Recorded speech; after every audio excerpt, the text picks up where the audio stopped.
Hello students, आप लोग कैसे हैं। उम्मीद है कि आप लोग अच्छे होंगे।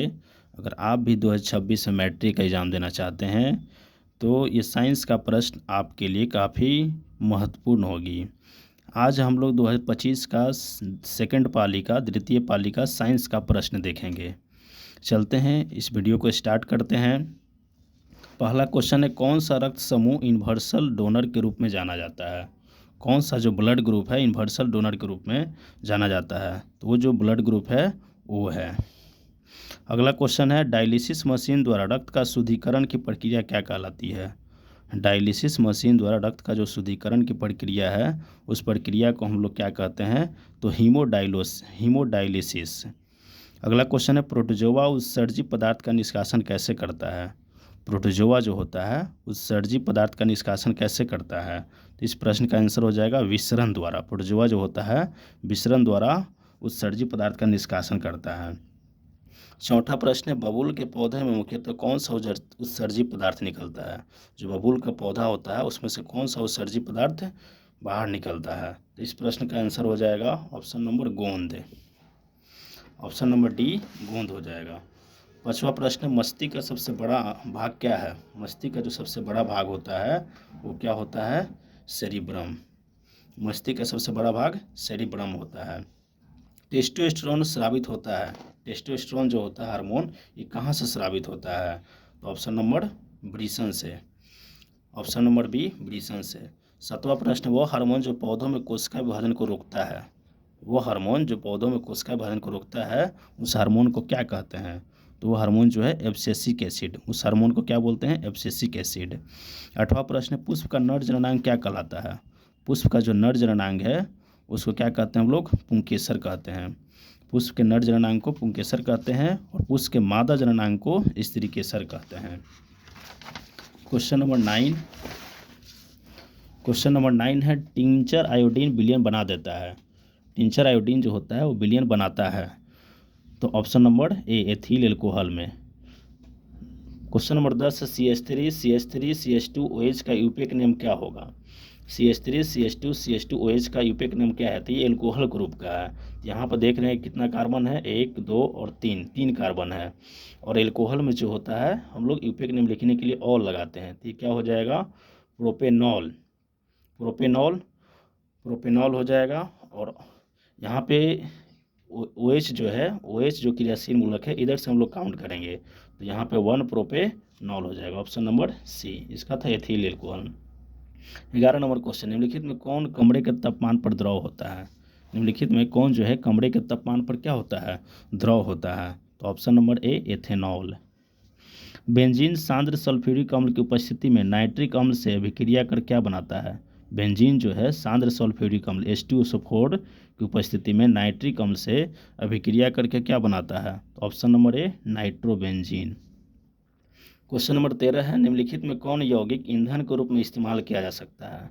कौन सा यौगिक को हम लोग जो है ईंधन के रूप में इस्तेमाल करते हैं, तो option number A ethanol. Ethanol के जो हम लोग ईंधन के रूप में इस्तेमाल करते हैं। निम्नलिखित में कौन सा समूह डोब्रेनर त्रिक बनाता है। डोब्रेनर का जो त्रिक नियम है कि बीच वाला जो तत्व है प्रथम और तृतीय पद के जो द्रव्यमान होता है परमाणु द्रव्यमान उसके औसत के लगभग बराबर होता है। तो त्रिक नियम, चारों ऑप्शन में से त्रिक नियम कौन से जो होता है दर्शाता है, तो option number C calcium, strontium और बेरियम। ओजोन का आणविक सूत्र क्या होता है। ओजोन का आणविक सूत्र जो होता है O3 होता है। इसमें 3 परमाणु होता है। क्वेश्चन पूछ सकता है कि ओजोन में कितने परमाणु होते हैं, तो 3 परमाणु। क्वेश्चन नंबर 16, ऑक्सीजन गैस के एक अणु में 2 परमाणुओं के बीच कितने अबंध पाए जाते हैं। ऑक्सीजन गैस के एक अणु में 2 परमाणुओं के बीच कितने परमाणु पाए जाते हैं, 2 परमाणुओं के बीच कितने अबंध पाए जाते हैं, तो ऑप्शन नंबर 2। तेल लगा कागज होता है। तेल लगा हुआ जो कागज होता है उस कागज को हम लोग क्या कहेंगे, परभासी। तेल लगा हुआ कागज, घिसा हुआ कांच, ये सब जो है परभासी पदार्थ हो जाएगा। सूर्य से आने वाला प्रकाश पुंज निम्नलिखित में से कौन सा है। सूर्य से आने वाला जो प्रकाश पुंज है निम्नलिखित में कौन है, समानांतर प्रकाश पुंज। समानांतर प्रकाश पुंज। निम्नलिखित में कौन सा उत्तल दर्पण में बना काल्पनिक प्रतिबिंब है। उत्तल दर्पण में हम लोग जानते हैं कि काल्पनिक प्रतिबिंब बनता है और सीधा और हमेशा क्या बनता है, छोटा बनता है। सीधा और हमेशा छोटा बनता है। नेक्स्ट प्रश्न है क्वेश्चन नंबर 20, दर्पण सूत्र क्या है। तो दर्पण सूत्र जो होता है 1/f = 1/v + 1/u, option number D. आभासी प्रतिबिंब कैसा होता है। आभासी प्रतिबिंब हमेशा क्या होगा, सीधा होगा। आभासी प्रतिबिंब जो है हमेशा सीधा होता है। और वास्तविक प्रतिबिंब हमेशा कैसा होगा, उल्टा होगा। निम्नलिखित में किस दर्पण की फोकस दूरी धनात्मक होती है। किस दर्पण की जो फोकस दूरी होती है वो धनात्मक होती है। तो ऑप्शन नंबर ए, उत्तल दर्पण। उत्तल दर्पण की फोकस दूरी धनात्मक होती है और अवतल दर्पण की जो फोकस दूरी होती है वो ऋणात्मक होती है। नेक्स्ट प्रश्न है 23 नंबर, निम्नलिखित में कौन उत्तल दर्पण की फोकस दूरी है जिसकी वक्रता त्रिज्या 32 सेंटीमीटर है। वक्रता त्रिज्या 32 सेंटीमीटर है तो उत्तल दर्पण की फोकस दूरी क्या हो जाएगी, वक्रता त्रिज्या जो होता है वो फोकस दूरी का दुगनी होती है और फोकस दूरी जो होता है वक्रता त्रिज्या की आधी होती है। तो वक्रता त्रिज्या 32 है तो इसका फोकस दूरी 16 सेंटीमीटर हो जाएगा। चूँकि उत्तल दर्पण है इसलिए उत्तल दर्पण की जो फोकस दूरी होती है वो धनात्मक होती है। 24 नंबर है, निम्नलिखित में से आवर्धक शीशा मैग्नीफाइंग ग्लास कौन है। निम्नलिखित में आवर्धक शीशा मैग्नीफाइंग ग्लास जो होता है वो कौन सा है। तो ऑप्शन नंबर सी, उत्तल लेंस। विरंजक चूर्ण का रासायनिक सूत्र क्या होता है। विरंजक चूर्ण का रासायनिक सूत्र CaOCl2, option number D CaOCl2। अम्ल में HCl और H3 का अनुपात क्या होता है। अम्ल में जो HCl होता है और H3 का अनुपात जो होता है वो 1:3 होता है। अगर प्रश्न ऐसे पूछा जाए कि अम्ल में HNO3 और HCl का अनुपात क्या होगा तो फिर 3:1 हो जाएगा। PbOH किस प्रकार का लवण है। PbOH जो है ये किस प्रकार का लवण है। तो ऑप्शन नंबर डी, क्षारीय लवण है। अमोनिया के एक अणु में नाइट्रोजन एवं हाइड्रोजन के परमाणुओं का अनुपात कितना होता है। अमोनिया का सूत्र क्या होता है, NH3। अमोनिया का सूत्र NH3 होता है तो नाइट्रोजन एवं हाइड्रोजन के परमाणुओं का अनुपात कितना होता है। तो नाइट्रोजन परमाणु जो है 1 परमाणु है और हाइड्रोजन का 3 परमाणु है तो 1:3। इस प्रश्न का हो जाएगा 1:3 आंसर। 29 नंबर, निम्नलिखित में कौन सबसे अधिक अम्लीय ऑक्साइड है। सबसे अधिक अम्लीय ऑक्साइड निम्नलिखित में कौन सा है। तो ऑप्शन नंबर डी, SO2। निम्नांकित संकेतों द्वारा व्यक्त तत्वों में कौन धातु है। इसमें बताना है कि धातु कौन सा है। तो ऑप्शन नंबर सी, निम्नलिखित संकेतों द्वारा व्यक्त तत्वों में कौन धातु है। कौन धातु है।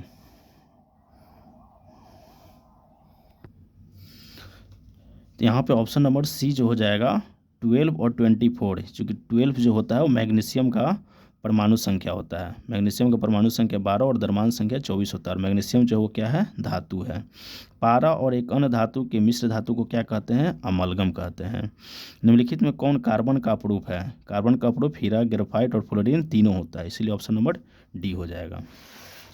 नेक्स्ट प्रश्न है, विद्युत विभव कौन सी राशि है। विद्युत विभव जो होती है वो कौन सी राशि है, तो अदिश राशि है। विद्युत मोटर की क्रिया आधारित है। विद्युत मोटर की जो क्रिया है वो किस पर आधारित है। तो ऑप्शन नंबर सी, विद्युत धारा की चुंबकीय प्रभाव पर और आर्मेचर के घूर्णन पर, इसलिए ऑप्शन नंबर ए और बी दोनों आंसर हो जाएगा। निम्नलिखित में से किससे प्रेरित धारा को दिशा प्राप्त होती है। निम्नलिखित में से किससे प्रेरित धारा को दिशा प्राप्त होती है। तो ऑप्शन नंबर ए, लेंज के नियम से। भारत में उत्पादित प्रत्यावर्ती विद्युत धारा को आवृत्ति होती है। भारत में जो उत्पादित प्रत्यावर्ती विद्युत धारा है उसकी आवृत्ति कितनी होती है, 50 हर्ट्ज होती है। लंबाई बढ़ने से तार का प्रतिरोध क्या होगा। अगर लंबाई बढ़ेगा तो तार का फिर प्रतिरोध क्या होगा, तार का प्रतिरोध जो है वो बढ़ेगा। तार का प्रतिरोध क्या होगा, बढ़ेगा, क्योंकि R जो होता है ρL/A होता है। तो जब लंबाई बढ़ेगा तो प्रतिरोध बढ़ेगा। अगर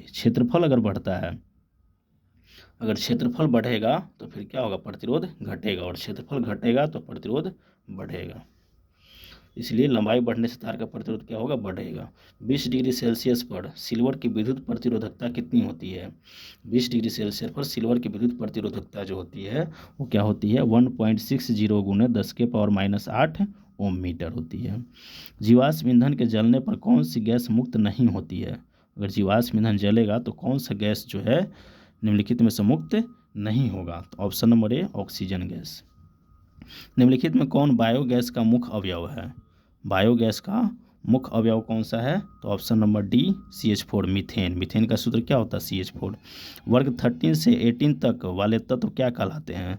वर्ग 13 से लेके वर्ग 18 तक के तत्व को हम लोग क्या कहते हैं? तो पी ब्लॉक के तत्व। निम्नलिखित में किस तत्व में संयोजी इलेक्ट्रॉनों की संख्या सबसे अधिक है? निम्नलिखित में किस तत्व में संयोजी इलेक्ट्रॉनों की संख्या जो होती है वो सबसे अधिक होती है? फास्फोरस। Phosphorus P. निम्नलिखित में कौन कौन सा ऊर्जा का प्रदूषण मुक्त स्रोत है? निम्नलिखित में कौन सा ऊर्जा का प्रदूषण मुक्त स्रोत है? तो ऑप्शन नंबर क्या हो जाएगा? डी। ऑप्शन नंबर डी हो जाएगा। सौर ऊर्जा, जल विद्युत ऊर्जा और पवन ऊर्जा ये जो है प्रदूषण मुक्त है, इससे प्रदूषण नहीं फैलता है। 44 ओजोन परत के अवक्षय के लिए निम्नलिखित में कौन उत्तरदायी है? ओजोन परत के जो अवक्षय होता है वो निम्नलिखित में किस कारण उत्तरदायी है? तो क्लोरोफ्लोरोकार्बन। आहार और पानी किस राज्य की जल संचयन व्यवस्था है? आहार और पानी जो है किस राज्य की जल संचयन व्यवस्था है? इस प्रश्न का जो आंसर हो जाएगा ऑप्शन नंबर ए बिहार। निम्नलिखित में कौन प्राकृतिक संसाधन है? निम्नलिखित में कौन जो है प्राकृतिक संसाधन है? तो ऑप्शन नंबर डी इनमें से सभी। मृदा, जल और वायु जो है ये प्राकृतिक संसाधन है। नेक्स्ट क्वेश्चन है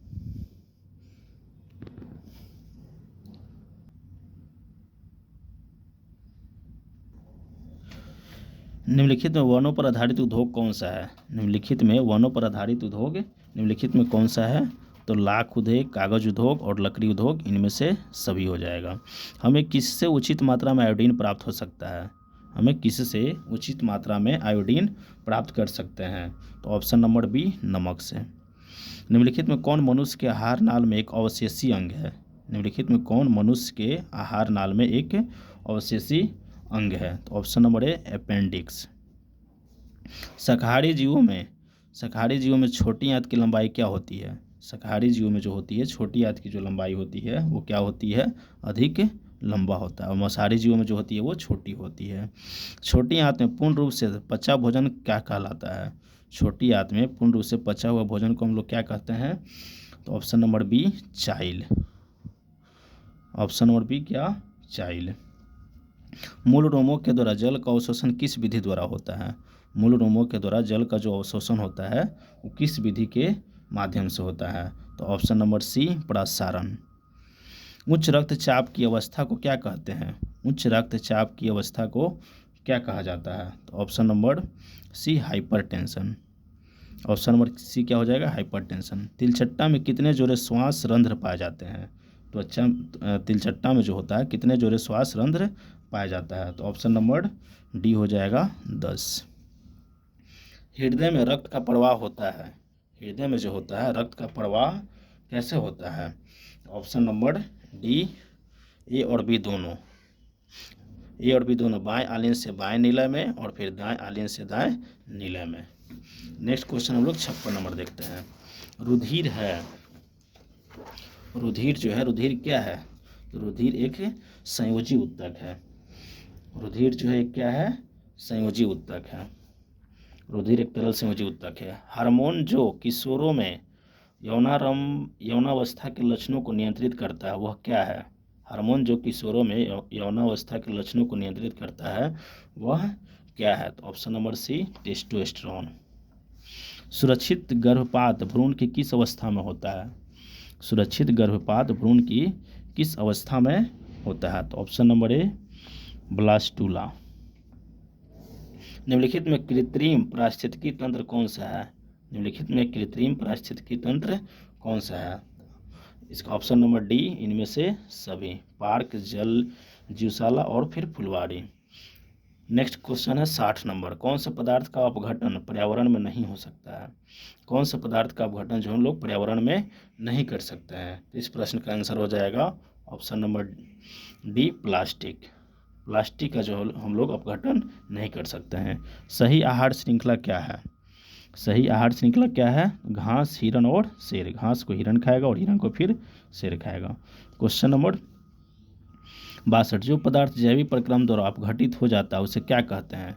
जो पदार्थ जैविक प्रक्रम द्वारा अपघटित हो जाता है उसे हम लोग क्या कहते हैं? तो ऑप्शन नंबर सी जैव निम्नीकरण पदार्थ। जैव निम्नीकरण पदार्थ। कचरे का प्रबंधन निम्नलिखित में से किसके द्वारा हो सकता है?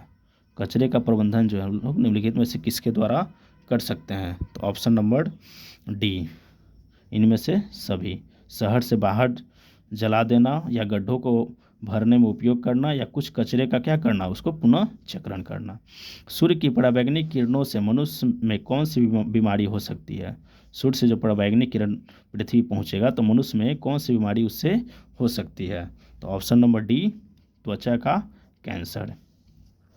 65, कौन सी लेंस में वास्तविक और आभासी दोनों प्रकार का प्रतिबिंब बन सकता है? किस लेंस में वास्तविक और आभासी दोनों प्रकार का प्रतिबिंब बनता है? तो ऑप्शन नंबर ए, उत्तल लेंस। उत्तल लेंस में जो होता है आभासी और काल्पनिक, आभासी और वास्तविक दोनों प्रकार का प्रतिबिंब बनता है। अगर दर्पण में पूछे तो फिर क्या हो जाएगा? अवतल दर्पण। अवतल दर्पण में भी वास्तविक और आभासी दोनों प्रकार प्रतिबिंब बनता है। श्वेत प्रकाश में कितने रंग होते हैं? तो 7 रंग। श्वेत प्रकाश का कौन सा रंग किसी प्रिज्म से गुजरने के बाद सबसे कम झुकता है?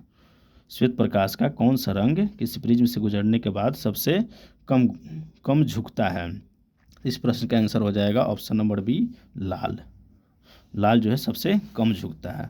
और सबसे ज़्यादा कौन झुकता है? तो बैगनी। निम्नलिखित में कौन पुतली के साइज को नियंत्रित करता है? पुतली के साइज को नियंत्रित कौन करता है? तो परितारिका। पुतली के साइज को नियंत्रित कौन करेगा? परितारिका। निकट दृष्टि दोष में किस लेंस का प्रयोग करते हैं?